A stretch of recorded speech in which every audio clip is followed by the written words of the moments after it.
네, 저는 미국 증시 소폭 상승 마감했습니다. 장중에는 변동성이 좀 높은 모습을 보였었는데 경제 지표가 전반적으로 좀 양호한 모습을 보였고요. 기업 이익 역시도 괜찮은 모습을 보이면서 주가가 좀 상승했다라고 보시면 될 것 같습니다. 전날에 FOMC 의사록 발표되면서 금리 인상에 대한 얘기들이 많이 있는 상황인데 의사록 공개 이후에 일단은 국채 금리가 하락하는 모습이 나타나고 있다 정도 체크하시면 될 것 같고요. 경제지표 발표됐던 것들 중에서는 필라델피아 연은 제조업 지수 그리고 주간 실업수당 청구 건수 정도 보시면 될 것 같은데 필라델피아 제조업 지수 같은 경우에는 3개월 만에 확장 국면 플러스로 전환을 했다라는 부분이 좀 인상적인 부분이고요. 주간 실업수당 청구 건수도 3주 만에 하락하는 모습을 보였습니다. 더불어서 전주 수치도 1만 건 정도 하향 조정되면서 경기 자체에 대한 우려는 조금은 둔화되는 완화되는 모습이었다라고 보시면 될 것 같습니다.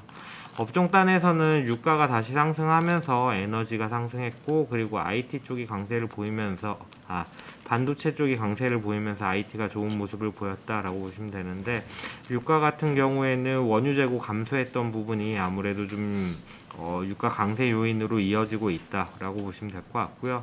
실적 발표 종목 중에서는 어플라이드 매테리얼이 장 마감 후에 실적을 발표했습니다.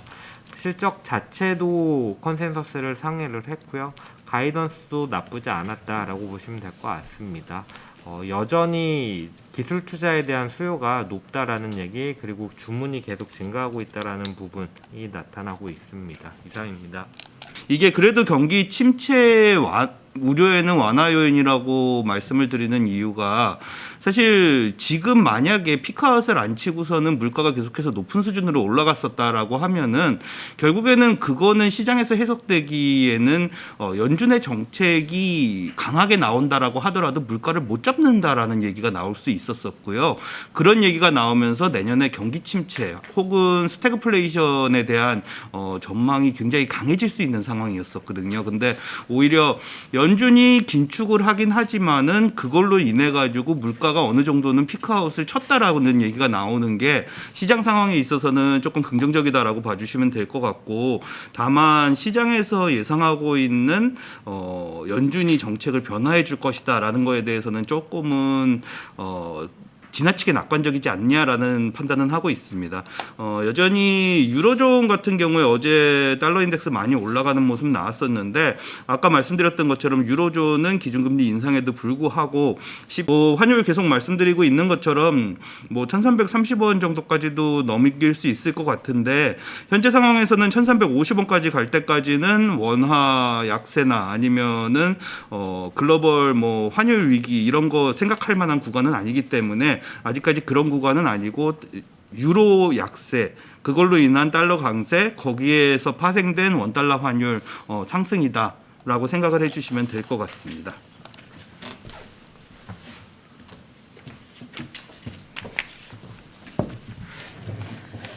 채권 부분은 다음 주에 있을 금통위 프리뷰 간단하게 작성을 했는데요.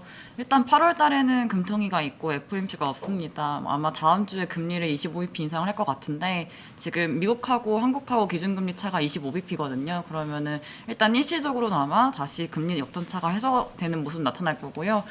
어쨌든 간에 한국은행도 지금 물가 잡는데 좀 총동원을 하고 있고 총력을 기울이고 있기 때문에 금리 인상 기조가 이어질 거다라 판단을 하고 있습니다. 다만 7월 달에 50bp 인상을 했던 또 측면이 있었어가지고 이번 달에 또 빅스텝 하지 않을까라는 생각도 하실 수도 있을 것 같긴 한데 오히려 한국은행은 좀 빅스텝보다는 베이비 스텝으로 나아가는 방향이 지금 당장은 좀 바람직해 보인다라고 한국은행 내부에서 얘기가 나오고 있고 7월달 금통위 당시에 얘기했던 부분들이 현재 경제 전망 경로가 유효하다면은 앞으로 점진적인 인상이 좀 바람직하지 않을까라는 생각을 하고 있습니다. 근데 7월달하고 지금 하고 좀 경제 상황을 보시면은 아마 조금 7월달 금통위 때의 전망 경로가 유효하지 않을까라 판단할 수 있을 것 같고요. 그렇기 때문에 8월 달에는 빅스텝보다는 25bp 인상으로 보시면 될 것 같습니다. 추가적으로 수정 경제 전망치가 나옵니다. 지난 5월 달에 발표된 경제 성장률 전망치가 2.7%고 물가 전망치가 4.5%거든요. 아마도 이제 성장률 전망치는 한 2% 중반대를 좀 하향 조정할 것 같고요. 물가 같은 경우에는 계속해서 조금 6%대가 월마다 나오고 있어가지고 4.5에서 5% 정도로 조금 하향 조정할 것 같습니다. 내년도 수치 같은 경우에는 사실 지금 한 2.4인가요? 뭐 2.5인가 이렇게 기록을 하고 있는데 만약에 하향 조정을 했음에도 불구하고 내년도치를 만약에 하향 조정한다면은 좀 한국은행에서 경기를 좀 안 좋게 보고 있다. 이 정도 해석하시면 될 것 같습니다. 이상입니다. 금융 PF 점검. 그 회사 내부적으로 이제 그 보고 때문에 발간했던 자료고요. 앞에는 이제 저희 하반기 전망 내용 그대로 다시 한번 좀 이제 짚어봤고, 그다음에 그 상반기 실적들이 다 나왔어가지고 실적 전반적으로 은행증권보험 이제 리뷰를 해봤습니다. 그리고 증권업종 여전히 이제 선호하고 있는데 이제 문제는 부동산 PF 이슈가 최근에 이제 불거지고 있고 계속 우려가 커지고 있는 상황이라서 조금 이제 리스크를 파악을 해봤고, 결론은 이제 익스포저 자체는 이제 많이 높아졌습니다. 다시 이게 줄어들었다가 코로나 때문에 다시 높아졌고, 자본 대비 한 80% 정도 평균적으로 대형사들 기준으로 이제 익스포저가 있기 때문에 부동산이 계속 이제 하강 사이클이면은 조금 이제 문제가 불거질 수밖에 없고, 국내뿐 아니라 해외도 지금 좀 비슷한 상황들이 나타나고 있기 때문에 좀 글로벌리 이슈가 될 수 있는 부분이다라고 판단을 하고 있고, 이 부동산 익스포저 중에서도 특히 이제 리스크가 큰 쪽이 아무래도 사업 초기에 갈수록 더 리스크가 커지거든요. 그래서 이 본 PF보다는 브릿지론 관련된 그 리스크가 좀 크다고 판단을 하고 있습니다. 그래서 회사별로 조금 이제 규모를 파악을 이제 해보면은 뭐 이제 좀 천차만별이긴 한데 이제 한투나 삼성 같은 데가 익스포저 좀 큰 걸로 나타나고 있고, 참고로 근데 이거는 제가 접근할 수 있는 자료는 아니었어가지고 신평사 자료를 좀 준용을 했고요.